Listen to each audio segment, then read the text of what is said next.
వెంకటేష్ చంద్రప్రస్థలోని పోర్టులో జాబ్ చేస్తుంటాడు. ఆయనకు కూతురు గాయత్రి అలియాస్ సారా పాలేకర్ ఉంటుంది. బిడ్డ అంటే సైంధవ్కు ప్రాణం.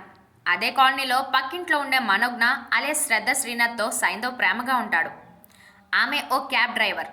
భర్త గెటప్ శ్రీనుతో గొడవ కారణంగా దూరంగా ఉంటుంది. సైంధవ్ అంటే మనోకు ప్రాణం.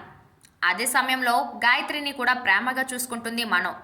అంతా సవ్యంగా సాగుతున్న సమయంలో ఉన్నట్లుండి స్కూల్లో గాయత్రి ఉన్నట్టుండి కింద పడిపోతుంది. హాస్పిటల్కు తీసుకెళ్తే పాపకు ఎస్ఎంఏ వ్యాధి గురించి తెలుస్తుంది.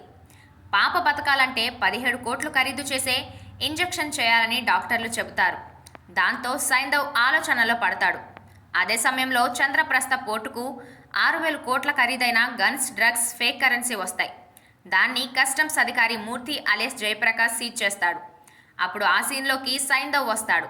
ఆ కంటైనర్ను బయటకు తీసుకురావడం కోసం మిత్ర అలియాస్ ముఖేష్ ఋషి, Vikas Malik alias Nawazuddin Siddiqui, Michael alias Jishnu Sen Gupta లాంటి కార్టల్ బృందం కష్టపడుతుంది.